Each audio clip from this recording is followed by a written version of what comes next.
The rope creaked against the beam as the hangman tested the mechanism one final time. In the damp morning air of Newgate Prison, March 1829, a crowd had already begun to gather beyond the walls. Not the usual rabble seeking entertainment, but something different. Women, mostly. Poor women with children clutching at their skirts. They weren't there to jeer or to celebrate justice. They were there to weep for one of their own. Inside the condemned cell, a woman sat in darkness. Her name was Esther Hibner, though the newspapers had taken to calling her by other names: monster, fiend, she-devil. She was 43 years old, though the years had not been kind enough to let her age show softness.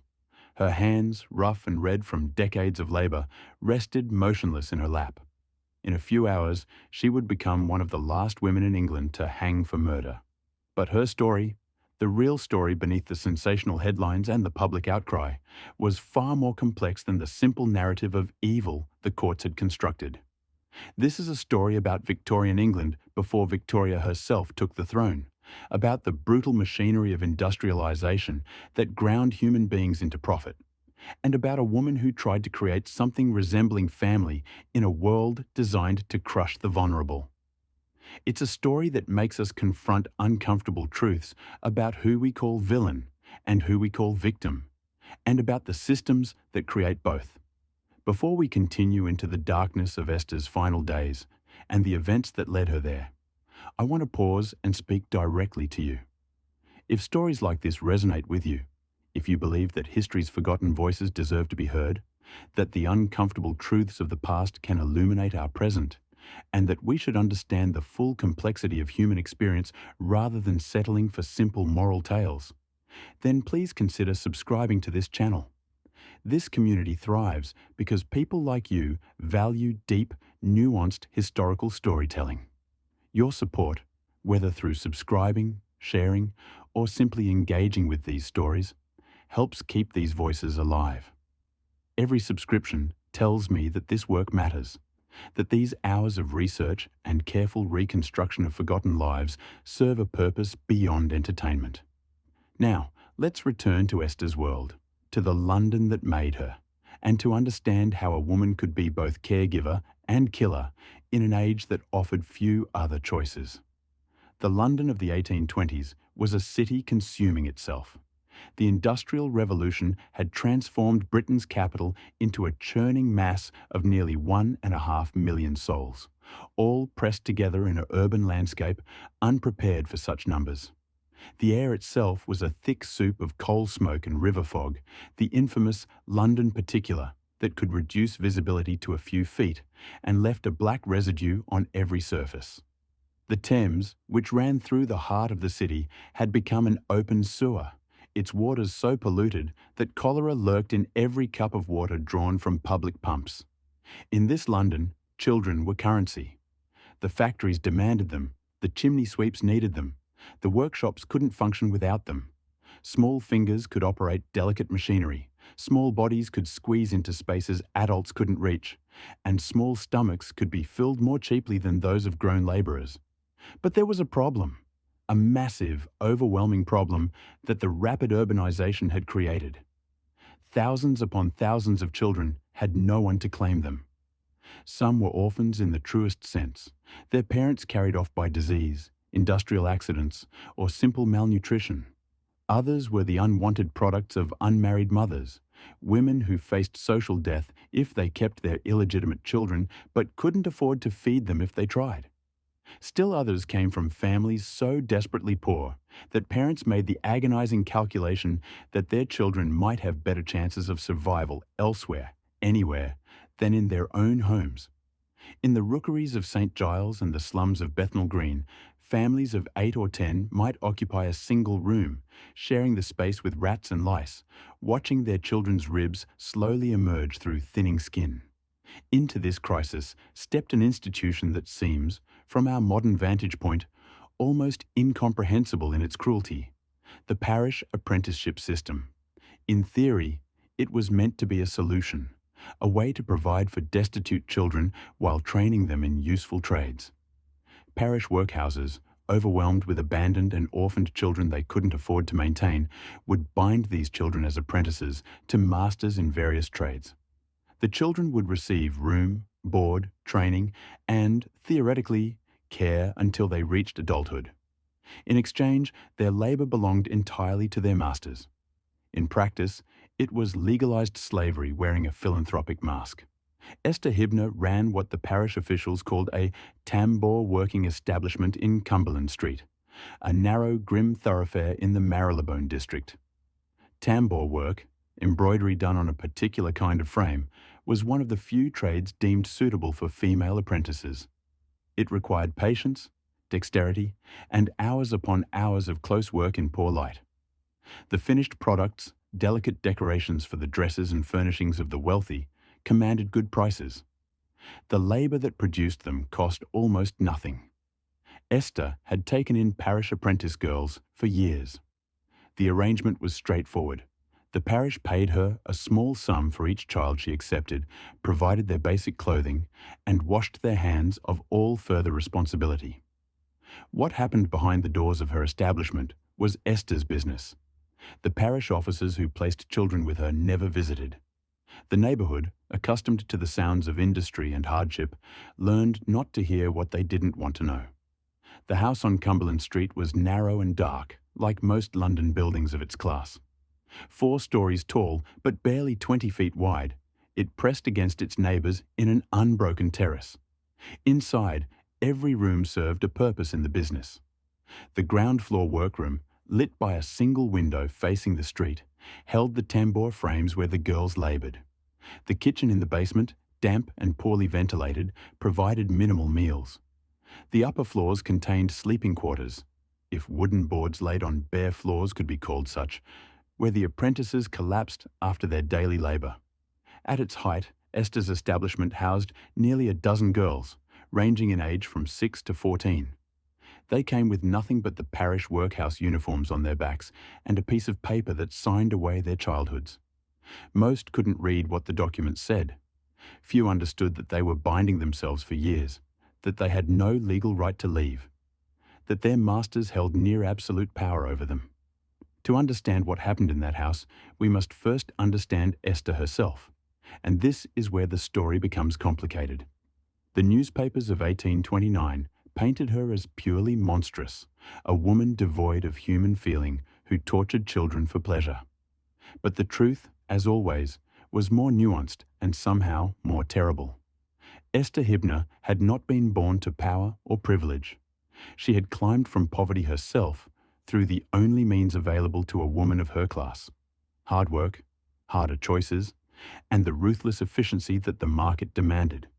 She had learned tambour work as a girl, spent decades at the frame until her eyes ached and her fingers cramped. She had built her business thread by thread, taking on more apprentices because more workers meant more production, meant more profit. In an economy that ground up human beings and paid out just enough to keep the machinery running, she had found a way to be the grinder rather than the ground. She saw herself, almost certainly, as providing a service.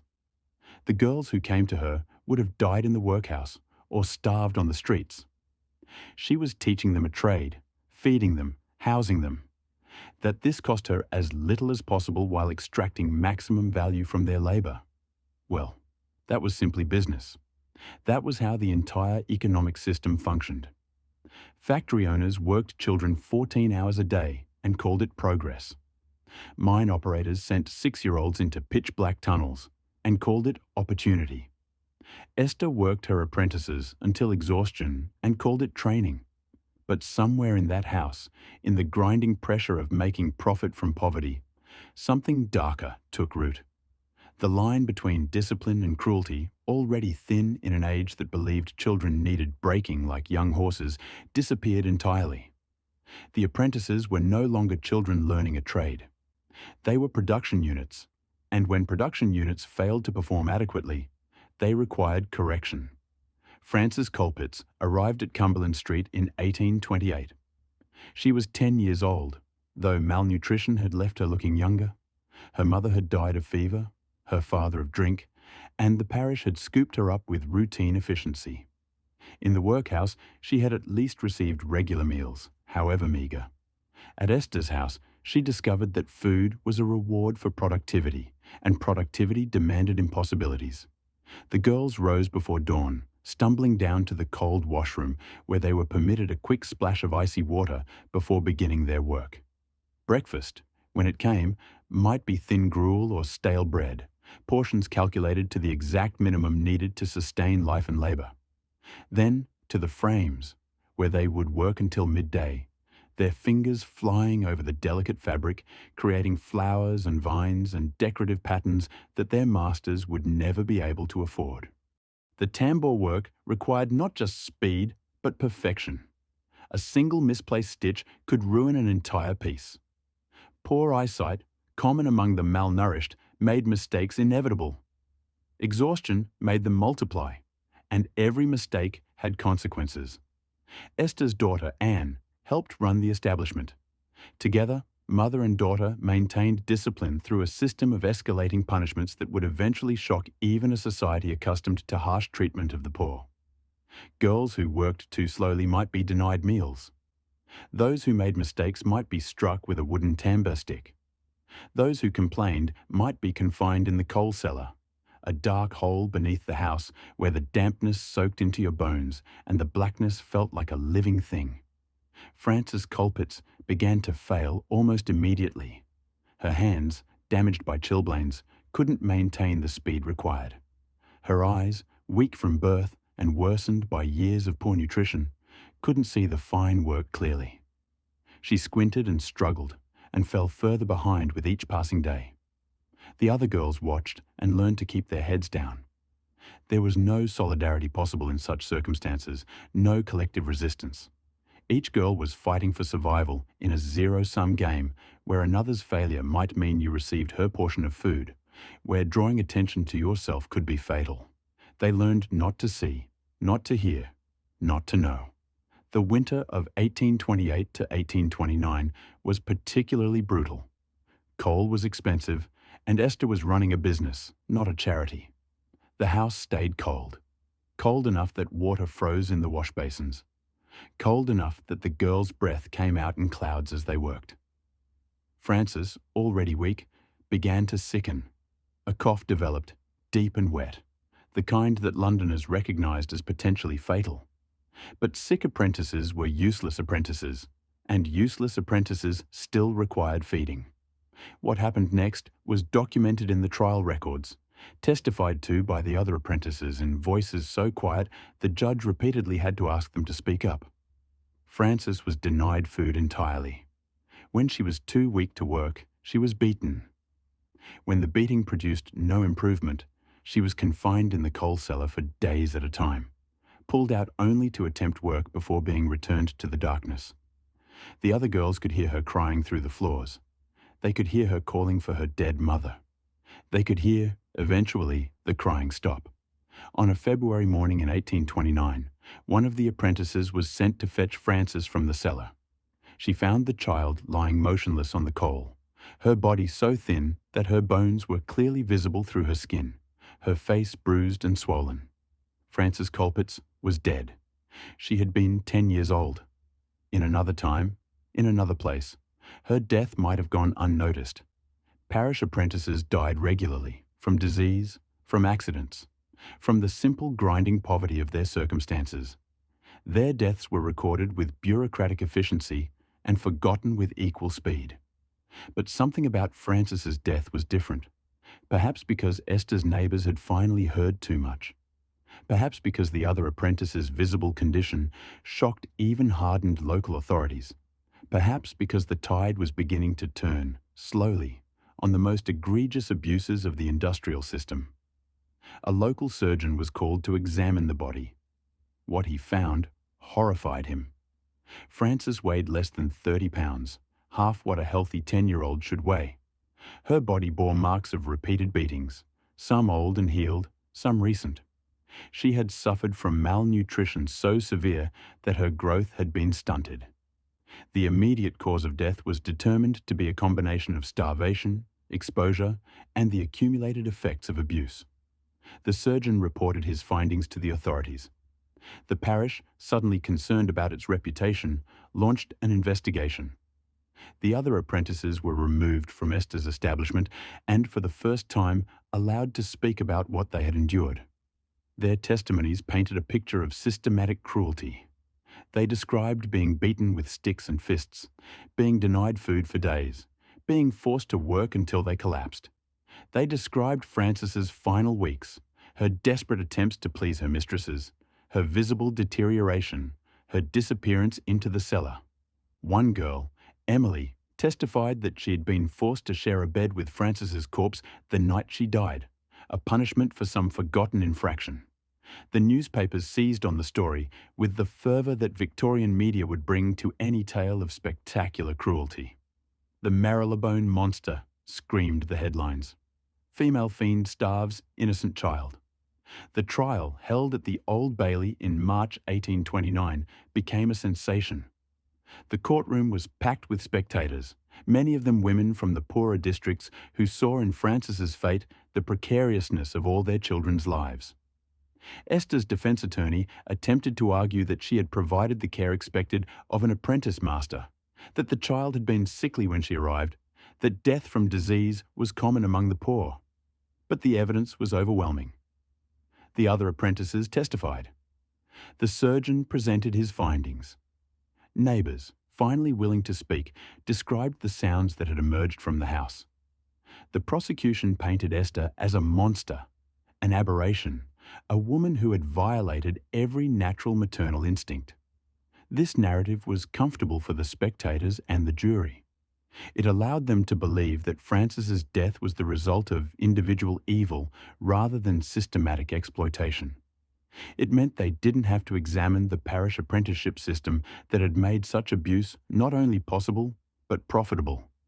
It meant they didn't have to confront how many other Frances culprits were suffering in workshops and factories across England. The jury deliberated for less than an hour. Esther Hibner was found guilty of murder. Her daughter Anne was convicted as an accessory.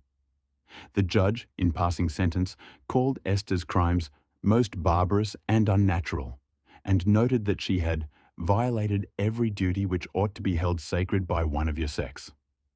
This language is revealing. Esther hadn't just committed murder, she had violated gender expectations. She had failed to be maternal, nurturing, protective. She had taken children who should have been cared for and treated them as mere economic units. In doing so, she had committed a double transgression against human life and against Victorian ideals of femininity.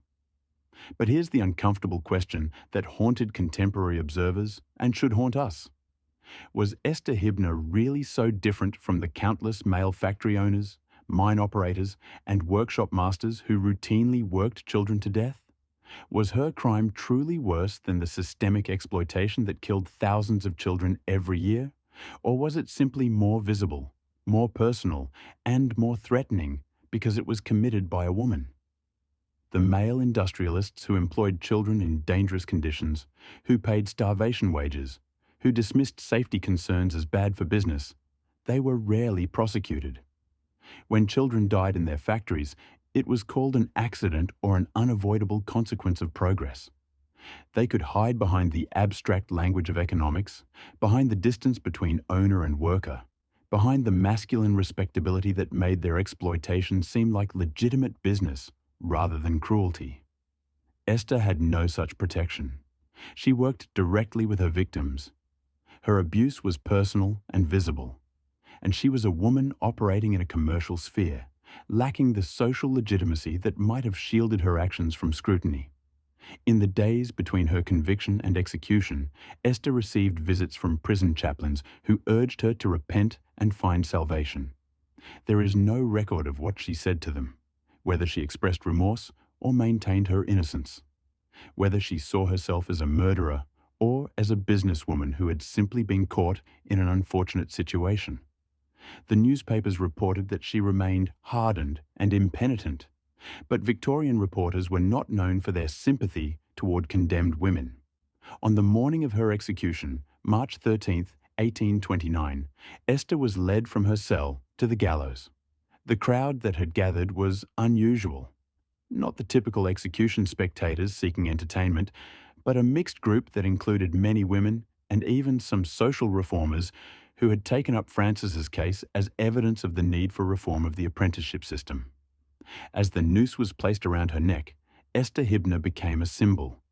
To some, she symbolized the depths of human depravity, the monster lurking in every unexpected place. To others, she represented the inevitable result of a system that commodified children and rewarded cruelty with profit. To the reformers gathering strength in the 1830s and 1840s, she became evidence that change was desperately needed. The drop was swift. Esther died almost instantly, her neck broken by the fall. Her body was left hanging for the prescribed hour as a warning to others, then cut down and buried in an unmarked grave within the prison grounds. Anne, convicted as an accessory, was transported to Australia, disappearing into the vast system of convict labour that built Britain's distant colony. In the aftermath of the case, there was brief public outcry about the apprenticeship system. Reformers published pamphlets detailing the abuses. Newspapers ran exposés about conditions in workshops across London. For a few months, it seemed possible that Frances Colpitz's death might spark real change. But systematic reform came slowly, if at all. The first Factory Act, passed in 1833, limited the working hours of children in textile mills. But only textile mills, and only with weak enforcement mechanisms. It would take decades more of advocacy, investigation, and public pressure before meaningful protections for child workers became law. The complete abolition of parish apprenticeship didn't come until the late 19th century. Meanwhile, children continued to die in workshops, factories, and mines across Britain. They died from exhaustion and malnutrition and industrial accidents. They died from diseases spread in cramped quarters, from falls down mine shafts, from machinery that caught small limbs. Most died without anyone noticing, without trials or newspapers, their small bodies absorbed into the vast machinery of industrial progress. The difference was that their masters were men, respected businessmen whose exploitation was systematized and legitimized by economic necessity. They could point to their payrolls and their productivity and their contributions to Britain's growing wealth. They could hide their individual cruelty behind collective indifference. Esther Hibner had no such shield. She was poor, female, and operating on too small a scale to matter economically while being too visible to ignore socially. Her crime was not fundamentally different from what was happening in factories across England. The extraction of maximum value from powerless children through violence and deprivation. But it was close enough to see clearly, intimate enough to judge personally. Frances Colpitz was buried in a pauper's grave, one of thousands of children who disappeared into London's earth that year. There was no marker, no memorial, no lasting record of her short life beyond the trial transcripts that documented her suffering. She had been born into poverty, lived in deprivation, and died in agony, her entire existence reduced to economic calculation. Could she produce enough embroidery to justify the cost of her bread? The answer, in the brutal arithmetic of 19th century capitalism, was no. And so she died. This is the darkest truth of the Esther Hibner case. Not that one woman was cruel, but that the system that empowered her cruelty, that made it profitable, that turned blind eyes until the abuse became too visible to ignore, was the same system lauded as progress. The factories and workshops transforming Britain into an industrial powerhouse were built on the small bodies of children like Frances. The magnificent wealth of Victorian Britain, the grand buildings and railways and ships that would make it an empire, rose from foundations of child labour, child suffering, child death. We remember Esther Hibner as a monster because that's easier than remembering her as a symptom. We can hang a monster and feel that justice has been done. We can tell ourselves that evil has been punished, that the system works, that children are safe. But symptoms keep appearing when the disease goes untreated. In the years following Esther's execution, investigative journalists like Henry Mayhew began documenting the lives of London's poorest residents with unprecedented detail. Their reports revealed thousands of France's culprits, not dead, but dying slowly, trapped in workshops and factories where they laboured for pennies, where their childhoods were stolen in exchange for bare survival, where the only difference between them and Frances was that Frances's suffering had become visible.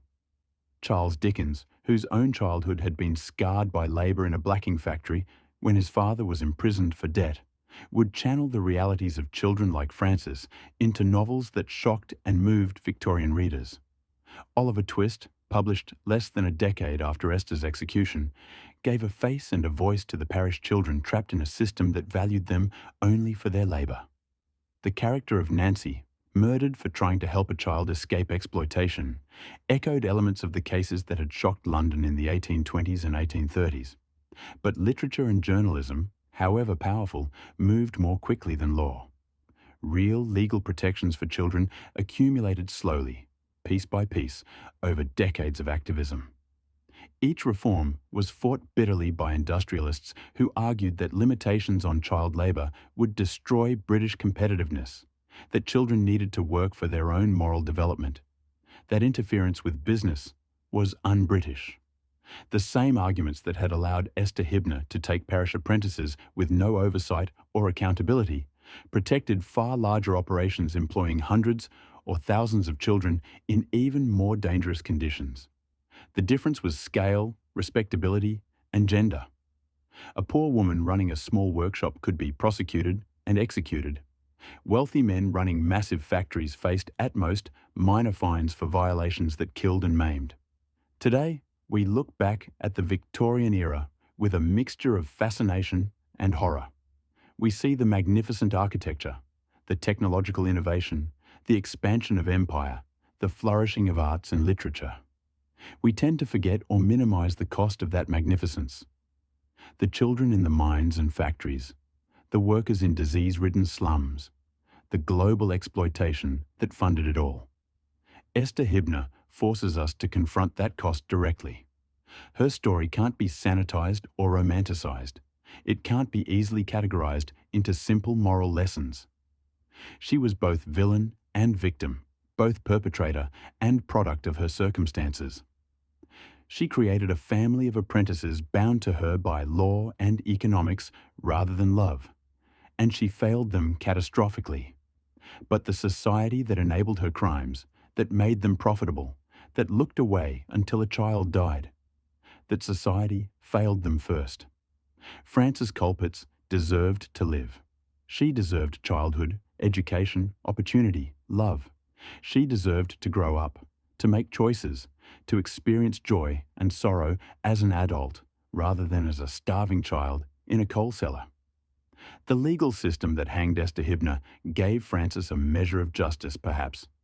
But justice came too late for Frances, and it came without any real accountability for the structures that had placed her in Esther's power in the first place. This is what makes the story of Esther Hibner more than just a historical curiosity or a tale of Victorian cruelty. It's a mirror held up to economic systems that value profit over human welfare, that treat the vulnerable as commodities, that enable abuse through indifference and inaction. The specific details are Victorian: the tambour frames, the parish apprenticeships, the coal cellars. But the underlying dynamics are depressingly timeless. When we read about Frances culprits today, we should feel more than historical horror at a safely distant past. We should feel recognition. Child labour hasn't disappeared. It has merely moved to places where it's less visible to comfortable consumers. Economic systems still extract maximum value from the powerless. The most egregious abuses still tend to be prosecuted only when they become too visible to ignore, while systematic exploitation continues behind closed doors and corporate shields. Esther Hibner was hanged on March 13, 1829. Frances culprits died in February of the same year. Both their stories should have ended there, footnotes to a brutal age. But their stories continue because they force us to ask uncomfortable questions about the relationships between economic necessity and moral responsibility, between individual cruelty and systematic exploitation, between the justice we perform for public consumption and the injustices we tolerate when they benefit us. Victorian Britain eventually reformed its worst excesses, though it took decades of activism, investigation, legislation, and enforcement. Children were gradually protected from the most dangerous forms of labour. Workhouses were reformed. The apprenticeship system was regulated and eventually abolished. These changes came not from the goodness of those in power, but from the sustained efforts of reformers who forced society to see what it preferred to ignore. As the rope tightened around Esther Hibner's neck that cold March morning, the women in the crowd, the poor women with their own children, the women who understood how thin the line was between feeding your family and becoming a monster in others' eyes, they wept. They wept not just for Frances, though she deserved every tear. They wept for Esther too, in a way, not because they forgave her or excused her crimes, but because they understood, perhaps, that she was both killer and killed, that the system had destroyed her humanity before she destroyed Frances's life, that there, but for fortune's chance, went any of them. In the end, Esther Hibner gave those children a family of sorts. She gave them structure, training, and survival, however meagre, however cruel. Victorian society gave her the power to do so with almost no accountability. It gave her economic incentives to extract maximum labour for minimum cost. It gave her legal authority over children with nowhere else to go. And when the inevitable happened, when the logic of exploitation reached its murderous conclusion, Victorian society gave her nothing but death. The real question isn't why Esther Hibner became a killer.